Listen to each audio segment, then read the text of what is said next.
There's only 4 words. This is the Mile High Broncos postgame show. This one's for Pat. Let's go! Can I get some smell and There's only one person that carries the ball right here. Yeah. Tim Tebow back in the system. Good third. Oh, my God. Denver's got a touchdown. Picked off by the Broncos. Into the end zone for a Denver touchdown. He'll be hit and sacked. Featuring Mike DeSico, Christopher Hart, and Jess Place. Welcome to the Mile High Broncos postgame show. Oh, my God. Hello, everybody, and welcome to the Mile High Broncos postgame show. It's not really a postgame show. This is a draft show. We're doing a draft show in advance of the NFL 2026 draft next Thursday. Mike DeSico is not here today. He unfortunately could not make it, but I have Christopher Hart and Tim Lynch of Mile High Report here to talk all things draft excitement, Aqib Talib, AI, all sorts of exciting nonsense that will get you pumped and amped for the draft. Chris, you want to go ahead and get us started? Each year, Scotty and I try to do about 75 profiles between the two of us on targets that the Broncos might like, who they could theoretically pick. And that all got thrown kind of in the trash for the most part once the Broncos had traded for Jalen Waddle. So we kind of had to revamp and switch gears. So right now they only have pick number 62 in the second round. Then it's quite the wait till their 2 fourth-round picks, I think at 108 and 111. So it's going to be interesting to see what they do. I know that they just got finished with their kind of pre-draft presser with everything. And obviously, all options are on the table, like we've seen in past years. What was it, 2022? They stood pat and took Nick Bonito out of Oklahoma in the late second round. The year after that, they traded up and got Marvin Mims. And then what was it last year? They moved back into the second round, moved back and ended up selecting RJ Harvey. So one of the things that kind of makes me excited for the draft is that even though they don't have a first round pick, they've shown a pretty good aptitude to find good players with, a second round pick. So that makes it exciting. It looks like both coaches had said today that, they've got a strong cohort of players that they're looking at. Peyton had mentioned, George had mentioned that they probably aren't going to be able to move up into the first round, but possibly move up into the second, higher up in the second round if they find a guy that they like. So it's just kind of trying to figure out what they might be targeting or what position group. Well, so you mentioned moving around. So there's been this talk of Aqib Talib. He's saying that there might be some big draft day action moves. And so on yesterday's show with Mike, and I'm sorry, Mike isn't here today, by the way. He couldn't make it. But anyway, we were talking yesterday, and we were trying to figure out if there is such a move. Is it going to be for a player? Is it going to be for a better draft pick? Is there a draft a person in the draft that they are coveting with possibly a big move? Like when you hear Aqib Talib say there's going to be a big move, what do you hear? I don't think it would have anything to do with like moving up, because obviously when it comes to the draft, those things are just kind of, obviously they've probably talked to teams, what would it take for us to get here or whatever, but nothing like that is cemented in stone right now because there are 31 other teams that are waiting to see who's on the board when they pick. So when I hear Talib say something like a blockbuster deal or another big move can happen, I'm thinking that it has to be for an established player, someone that can come in and help the team right away. Peyton had said in the press conference earlier today, with the way the team is built right now, it's really hard for, the pick that they have in the second round to come in and contribute right away. So maybe it's a situation to where they could move that pick for an established guy. Who that might be, where that might be, I don't know, because there's really very few starting reps or starting positions up for grabs. So maybe a player, I don't know. Talib was right about the smoke with the Waddle trade. So who knows what could happen, but I would have to think it has to be for someone who can step in right away and make a difference, as opposed to some hypothetical scenario involving draft choices, which is just a scenario with inherently infinite complex moving parts. So Fair. What do you think, Tim? This Talib stuff. Do you think player pick? Do you think we would trade a player? The Broncos would trade a player? Like, what do you think could be the fire behind that smoke? I don't know. I mean, obviously trading for a player would be great. There's a couple of candidates that the Broncos could trade that have value. Jaquan McMillan, Marvin Mims, maybe even Troy Franklin. There's assets that they can move because they those players need. Well, Mims and McMillan need extensions.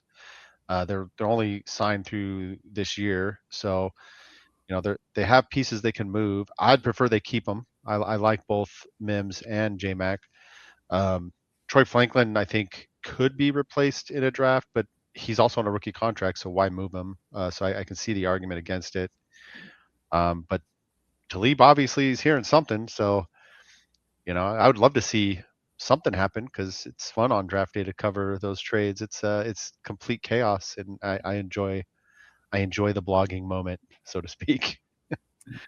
It's kind of fun. It's kind of fun, like looking at Aqib Talib and like gauging, like, is he this excited because of the player or the move or whatever it is that the Broncos are going to do, or is he this excited because he knows something that no one else knows? That is the joy of watching Aqib Talib with a secret.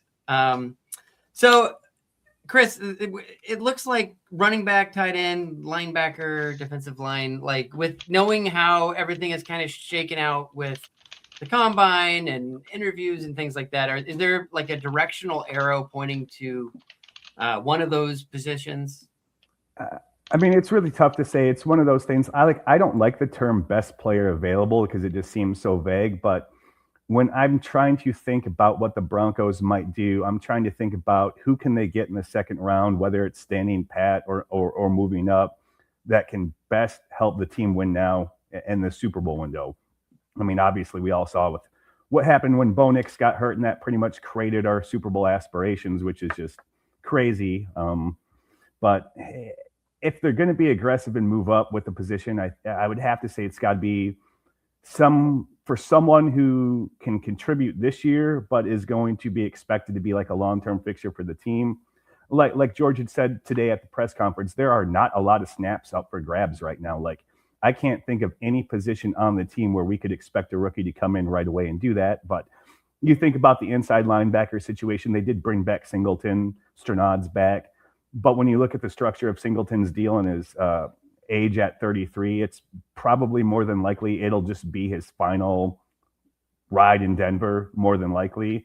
I could see them being really interested in a couple of linebackers. Anthony Hill Jr. out of Texas is one of my favorite prospects in the draft. It's rare to find those players at the position who have those traits and that athletic ability. He would be a great fit for Joseph's defense with his coverage ability and he's really good at blitzing, and Joseph really likes to send those blitz packages with an extra linebacker to create pressure. So he's a player at linebacker that I think it could be of interest. Dane Brugler had C.J. Allen out of Georgia, linebacker, mocked to the Broncos falling to 62. I think that would be quite the surprise if he fell that far. A multi-year starter for one of the best defenses in college football who makes a lot of big plays and was a green dot communicator. I know the league doesn't necessarily value inside linebackers as highly as they used to with the off-ball stuff, but I think he would be a good fit as well.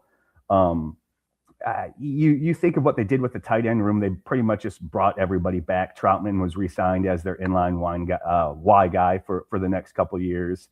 They brought back Lucas Kroll, Nate Adkins as well, and Evan Ingram is in the final year of his deal. And they said today they have big plans for Ingram. They said that last year though too. We all heard the Joker talk for months, thinking that he was going to be the wild card for this team that was going to put us over the top. But unfortunately, none of that really transpired. So when I think of other people that could help the Broncos, I'm trying to think of like move tight ends, like F tight ends that could be a little bit like Ingram. And for the most part, a majority of Ingram's reps last year were in the big slot, playing that role for the team. And Eli Stowers out of Vanderbilt was one of the first people I talked about in my future Broncos segments. at the beginning of the college season. And he just seems like the Sean Payton type player. Sean Payton likes big physical wide receivers. He's a tight end for Vanderbilt, but you could probably just call him a big wide receiver. He's somebody I like for Denver. I don't think that there's a chance that he falls to 62 just because he had an incredible combine. He really tested well, and his football intelligence and character is off the chart. So, George Payton had said today, that maybe there's a guy that they're interested in moving up for. And I really do believe that he's a player that they love, that the front office would just like to have for the team, considering Ingram's contract status and the fact that they need somebody else there. Running back, this is not a great draft for running backs. I expect them to pick one at some point in time. I would be surprised, though, if they use their first pick on a running back, considering they brought back Dobbins. I know that, when Dobbins played, he played really well, but he's just always been hurt. They got R.J. Harvey at the end of the second round last year, and he didn't do so great as a runner towards the end of the year, but he was at 12 touchdowns as a rookie, man. That's impressive. But wait, hold on. We were talking about this on something Broncos just yesterday. Sure. R.J. Harvey, your impression, did he have a great season last year? A good season? Did he perform to expectations? Did he exceed those expectations? There seems to be a little bit of debate about where he falls, and I'm curious what you think. Well, I'll just say this, when we drafted him, I had some issues just because his vision as a runner wasn't quite up to par what I was hoping for. When he was at UCF, his tremendous athletic ability, if it wasn't, on the inside, he could just bounce it outside. Like, that's what guys in college do. They can take their athletic gifts and get away with that at the collegiate level. And we tried to see him do that this year, but it didn't really work too well as a runner. He averaged like 2.9 yards per carry down the stretch, but we saw him be a versatile chess piece, and especially as a receiver, and coming down with 12 touchdowns. I don't care what anyone says. Yeah, he can get better as a runner, but to come in as a rookie and have 12 touchdowns, like, I don't know how many times this happened in the league, probably not many. So I think he had a good year, and I'm excited to see where he goes moving forward. I think that he's only going to get better, but yeah, almost 1,000 all-purpose yards and 12 touchdowns. It's really hard to be mad about that for a second-round pick, even though his running and rushing style was kind of. But I thought it was fine. If you didn't say what his yards per carry was, and you said, "Hey, we have a player that we're going to pick in the second round that's going to get 1,000 all-purpose yards and 12 touchdowns," would you take him? People would be like, "Yeah, we'll take that." Everyone would take that. So I have some concerns, but I thought he did pretty darn good. Do you think his performance last season was a high watermark for expectations for him? Because with the injury to J.K. Dobbins, he was given a bigger role. Do you think he'll have as big of a role ever with the team, barring injury? Yeah, I think they're going to try to figure out a way to have him get 150, 175 touches a year. Obviously, J.K. as the first down guy, the second down guy, makes the most sense, but having RJ go in there and just be a unique player for their offense, that's one of the things I'm really excited to see with Davis Webb. Like, we have so many different young players on this team, and I think part of the growing pains that we saw last year, especially in the first half of the season, I think people forget, Marvin Mims, was, only in his third year. Troy Franklin was in the second year. Pat Bryant was learning the offense. It was RJ Harvey's first year. Goodness, it was Bo's second year with the team. I expect all those guys to get better. It just, I guess there's so many mouths to feed in the offense. Like, it's hard to divvy up those touches. And with Jalen Waddle in the fold now, I'm trying to dream of scenarios where, like, you've got a split backfield and there's Waddle back there or Mims back there and there's Harvey back there. And then defenses are going to try to have to figure out, well, how do we count for all that speed and how these guys can make plays in space? So, like, I'm excited about it. Like, I think that the offense's potential this season is through the roof as long as everybody stays healthy. And the most important thing is establishing the run and making sure, I don't think we can bank on Dobbins to be healthy for an entire season because it's never happened. But, like, if they can keep a consistent running game going, this team's going to be dangerous again. We were able to get as far as the AFC championship game with basically no running game towards the end of the year. So it'll be interesting to see how it works out. But I'm excited. What about you, Tim? We talked about Jalen Waddle coming. We talked about RJ Harvey. Is he going to be as good as he was last year? Was last year good? And kind of just an overall take on the offense going into the draft. Like, what do you think about this offense and the Broncos and kind of the state of things? Yeah, I mean, Jalen Waddle changes everything for this offense.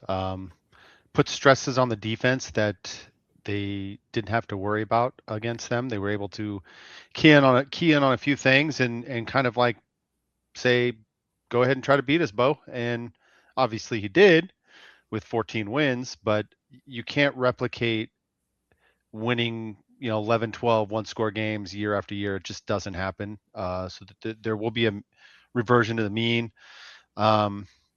The running game was best when Dobbins was healthy. So, unfortunately, while RJ Harvey had a lot of touchdowns, he wasn't that big of a factor in the run game, and that is a problem. We'll see if the touchdowns continue to come his way. He kind of took the Evan Ingram role when Evan Ingram didn't kind of pan out. So we'll see if that continues into next season. I feel like they do need a tight end. I really don't know if there's one available at 62 that'll fit that role. I'm sure there's plenty of blocking tight ends, as there is every draft season, but that's not what Denver needs. They did say today that they're very active in the 45 to 75 range.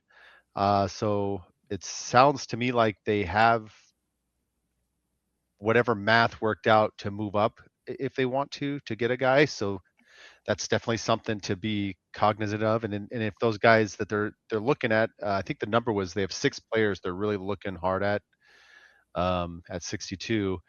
If those 6 players go, they might trade back and then just make it more of a third round and day 3 type extravaganza. But at the end of the day, like Chris said, I hear the excitement in your voice there, Tim.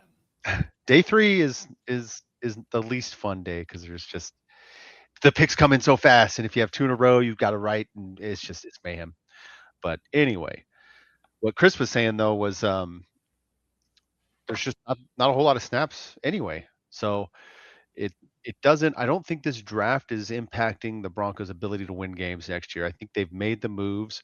At best, they're going to get a guy that can come in and get some snaps to help with rotation, keep guys fresh through 4 quarters.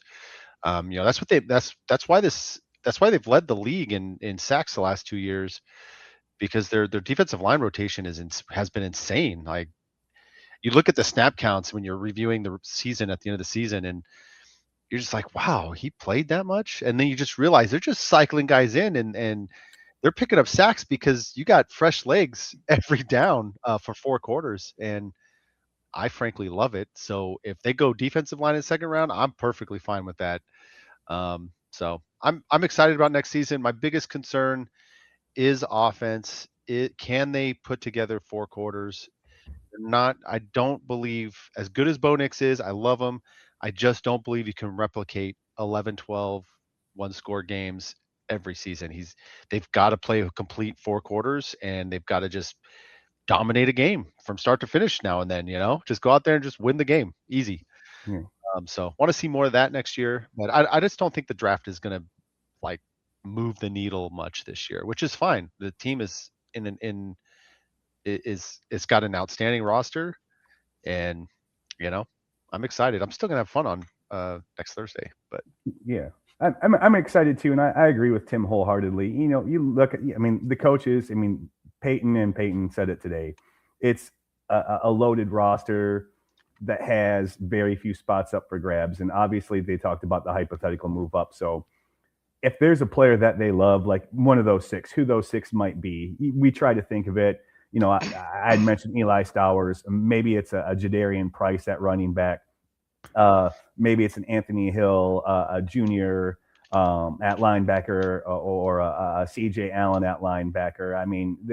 There's different ways that they could go about it. But I agree with Tim that this draft is probably about trying to find players that have great physical traits, especially on day 3. That's what you're betting on, is traits at that point in time. And that's where the Broncos have the most picks with 6.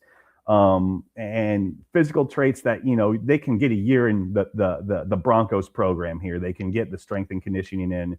They can play special teams and stuff like that. But there's not going to be an expectation. There shouldn't be from fans, for any of these picks to come in and be day one difference makers, which is kind of why, Tim and I had talked in the chat along with Scotty about trying to develop something to help maybe identify some of these prospects that might be of interest to the Broncos. I mean, obviously Scotty and I have went through about 60 reports right now, but then Tim kind of took that a step further and started integrating AI and past 5 to 7 years of the history of Peyton with their drafting to kind of come up with board rankings and tiers at certain position groups. So, I mean, I would like Tim to have the opportunity to talk about that, because I think it's really interesting. Like, no other Broncos place is doing something like that, but it's really kind of piqued my interest to see, who they come up with, and if any of that like translates to hits on draft day. So I thought maybe that would be fun for Tim to talk about if you'd like to.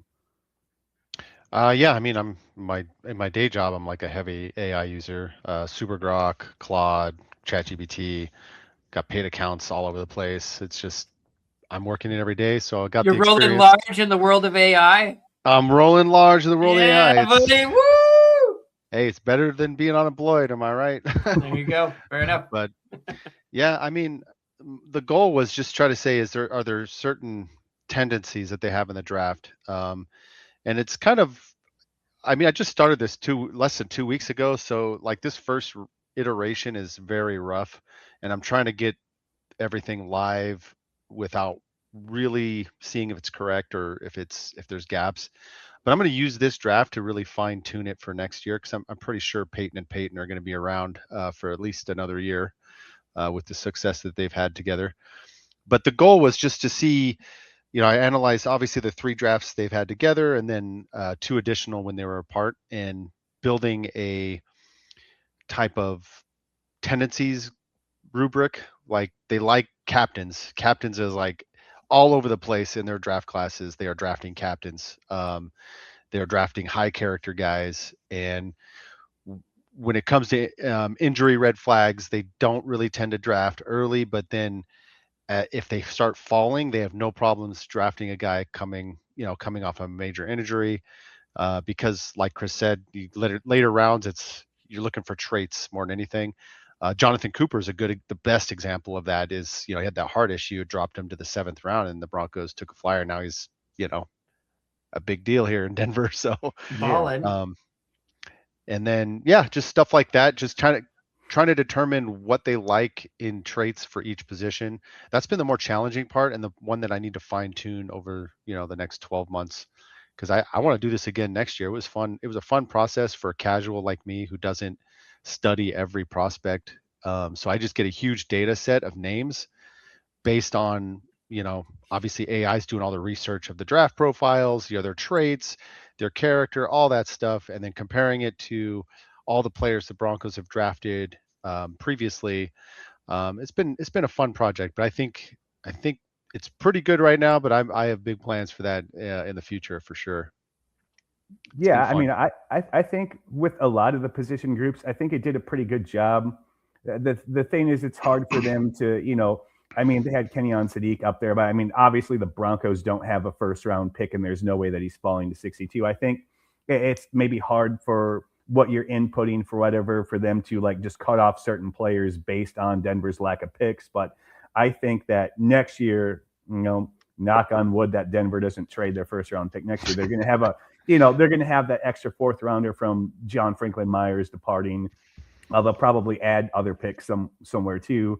But then we're going to have an actual full plate of draft picks to be able to work off of. So, I mean, I think it's an interesting exercise. If you guys haven't checked it out, it's all up on Mile High Report along with all our other profiles. So, yeah, it's just one of those things that we saw nobody doing it. So it's like, why not try and see how it goes? So I think it's done a pretty darn good job of, I looked at the defensive line ones today, and like the 4 or 5 profiles that I've done on interior defensive linemen, were guys that I thought, hey man, these fit what they're looking for. And like the process that Tim took it, very much similarly came up with who I thought and had a relative value for placement. So, I mean, it's AI can do really interesting things. And, obviously it would be a surprise to me if there weren't, every team in the NFL wasn't integrating something like this into what they're doing with their draft preparation, so it's just cool stuff, makes everything a little bit more exciting, especially when you don't have a first round pick again. So. Yeah, really the value came from just research. They're taking a huge data set and researching all 600 plus draft prospects. No human can do that in a week. No, not even Dane Brugler. No, and he does it all year long, and he gets through like 400, and his stuff's amazing. It's just like the what that can do in such a short amount of time is just absolutely mind blowing. I mean, and it's a good conversation starter. A lot of fans are talking about it, and we're debating. It's been a fun process for me. Oh yeah, absolutely. People are eating it up. So I mean, that's good to see. When I try to do what we do with the profiles, it probably takes me a good. I watch college football throughout the season, but like to sit down and reevaluate and go through just my process, just for one person, is like a 90-minute thing. Like, and you try to think about that with all the different prospects out there. I mean, there's thousands. Like 257 get drafted. Plus, you can double that based on who comes in as UDFAs. But like, there's no human on the planet unless they're up 24 hours a day who can do that sort of thing. So it's pretty interesting. So we'll see how it shakes out. We'll see how that all ends up. But yeah, I'm excited for next Thursday. It's always interesting to see what other teams besides the Broncos are doing. I've loved the draft for years. I can remember, the Shanahan-Sundquist era where they weren't afraid of taking people with broken legs in the first round and all these high-risk stuff. Well, no, you think about like Willie Middlebrooks out of Minnesota. He had a bunch Paul Tovesi out of Marshall, man. Like he basically had one leg. I mean, they took him to Jarvis Moss. He had a staph infection, was 215 pounds coming out of Florida. Yeah, I mean, to play at the end. I mean, we all been there. Yeah, just one of those things that, I mean, we always talk about the draft stuff, and we've been together, guys, doing this for like a decade now, and I always talk about like degenerative conditions. Like it's like a joke, but like the penchant that prior Broncos regimes have had, and even was there with Elway as well. I mean, obviously McDaniels wasn't really here long, but I mean, McDaniels had like a 75-person draft board, so it was just ridiculous. But like, as long as we've been fans and very active fans, like the Broncos prior to George and Sean kind of taking over, had never really had an issue with rolling the dice, especially early in the draft on players with injuries. So it's kind of refreshing to see that we're not doing that here. But yeah, it's interesting. So it'll be cool to see what the Broncos do. Like Tim said, it's hard to really expect, given where their picks are at, for this class to be a big needle mover this year. You're just kind of hoping that, whoever they pick at 62, if they pick at 62, they've done a great job with Bonino and Mims and Harvey the past couple drafts in that second round. So that gives me confidence as a fan that they do a really good job identifying people who can help. With Nick, it took a couple of years. Marvin's a two-time All-Pro returner. I think criminally underutilized on offense. And Harvey, despite his rushing issues, was a 12-touchdown player. So I'm confident that the Broncos and this regime will be able to identify a couple of good players in this draft that can compete for the long haul, which is important because when you think about the future and moving forward, like a Bo Nix extension is on the horizon. That's going to be a gargantuan amount of money. And then you look at 2027, the roster right now, they've only got 18 million in cap space, but they've only got like 35 players under contract. So this draft and next year's draft, especially when they have more picks, next year's draft is going to be critically important to the future of the franchise, because at some point in time, the Broncos aren't going to have the luxury of this small multi-year window with all this talent around them at such an affordable price for Bo. So yeah, I'm excited to see what they do and how they play it out. Based on what they had said today at their press conference, like, if one of those six players, whomever they might be, is around in that 45 range, I expect them to go and get him because of the Super Bowl window. Like, shoot your shot. Like, if you believe that person can come in and be that missing X factor that was absent from the team last year to get you over the hump, to get you to the Super Bowl, to get you that franchise's 4th Lombardi trophy. Sean Payton's not a patient person, and I would expect him to go out and get that player, one of those 6, whoever they might be, if at all possible. So yeah, despite not having a 1st-round pick, I'm excited to see what they do. It's always fun, and I appreciate Sean and George's kind of working dynamic and how they approach things, because I think, as we've seen the past couple of years, I mean, from what it was like when we got here, after the Russell Wilson situation to where we're at now, I don't think that anyone could have imagined such a quick turnaround with a rookie quarterback 2 years ago to where they're at now. So I'm excited, all things considered. Well, so Chris, you probably got like a big week ahead of you over at Mile High Report, with last second preparations. Is there like a final declaration of this is who I believe the Broncos are going to take with their first pick in the 2nd round? No, I mean, I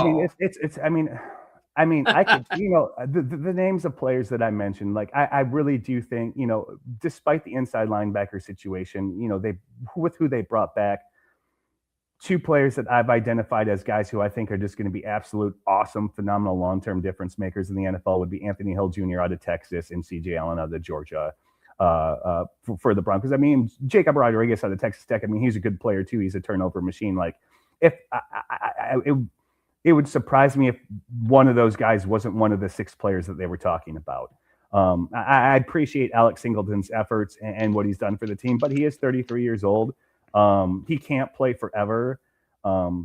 And at some point in time, with him being the green dot communicator, they're going to need a guy that can come in and take over the defense like that. And all 3 of those players that I just mentioned in that regard fit that mold. So I would not be surprised, if they did a move up, that one of those 3 would be it. Like I said, Eli Stowers out of Vanderbilt, tight end there, but probably more of a big slot move, F guy for us. I think they'd really like him. And as Tim said, you have to think about the fact that, DJ Jones isn't getting any younger. I mean, he's been arguably one of the better free agency signings the Broncos have had. He's played so well, but he's like 32 now. He's due like $18 million next year as a defensive tackle that's only seeing 40% of the snaps. So it wouldn't be a surprise to see, Denver maybe do a defensive lineman. They lost Franklin Myers as well. So maybe someone that can, play that outside 5 technique and 4-eye, but then, kick in onto the interior and play those shade techniques. So, I mean, they could literally do anything. They could stand pat, they could trade up, they could trade back. Peyton said, both of them said that today. It's just all of matter of who's there. But I believe if one of those 6 people that they've identified are within striking distance, they're going to go and get them. Who that may be, I threw out some names, but I'm maybe partially right. I couldn't tell you for sure, but I'm excited. We'll see what they do. I honestly think they'll be aggressive, but they're going to try to be aggressive. But if those guys aren't there, like, they're going to move back. Like that, Peyton just wheels and deals. So I mean, if those 6 that they've talked about, whoever they are, aren't there, I think we're going to just see them try to just accumulate more darts to throw out the board, more shots, more darts. Yeah, more darts. I always like more darts. Why not? What do you have to lose? I love darts. Tim, any final thoughts? And do you play darts? I like playing darts, but I don't know why. It is a fun game. I mean, just sit there and throw metal objects at a board, There the you go. easiest game alive while you have a beer in your hand. It's fun. Up until the 2nd beer is done, and then like you hit like this golden thing where you like can hit anything, and then when you hit that 3rd beer, it all goes downhill. Yeah, then you switch to axes. I have no touch with darts because I mean, Jess knows that Jess and his kids play baseball. Like, I have no touch being a baseball player and a pitcher. Like with darts, like I just want to go like whatever. But you have to like, there's a method finesse. to it. Yeah, It's finesse? it's finesse and not just straight crazy. And it's one of those things that I'm not good at. And it's fun, but I try to pitch the dart instead of just. Well, I will destroy both of you in ping pong, so that's fine. I'm good at ping pong. We actually got. I don't know if you guys in your school days back in the day, like we actually had tournament. We would set up like 8 tables during gym at the arena that we had, in like the whole class that we like everyone would be playing pinball. I mean, Ping pong. ping Table pong, tennis? pinball, ping pong for like a week straight, and it was awesome. So Did- yeah, I mean, ping Did pong's Forrest cool, Gump too. go to your school or something? No, like I mean, we had a really cool gym teacher, and like we did all sorts of I love different ping pong. games, and like it surprised all of us. It's like, yeah, we're gonna put up all these ping pong tables in the gymnasium, and like we're just gonna do that for a week. Like it was cool because it's like I've never heard of a gym teacher doing that. Like you can only play so much like kickball and dodgeball and just other gym stuff. So I mean, it was kind of cool. Like I don't know if it was like trying to teach you hand-eye coordination or whatever, but like yeah, we did that for like a week straight, like in 7th grade. It was sweet. I bet he had family members in the ping pong table business. I don't know. Okay, well, you guys can follow along with all of the draft excitement. All of Chris's magnificent articles are there. Tim has written articles of insight, and I have just complained about the Colorado Rockies. So if you want to hear any of that, go over there, check it out. It's a great resource for all your draft-related excitement stuff. So for Christopher Hart and Tim Lynch, thank you for listening, and be sure to like and subscribe wherever you get your podcasts.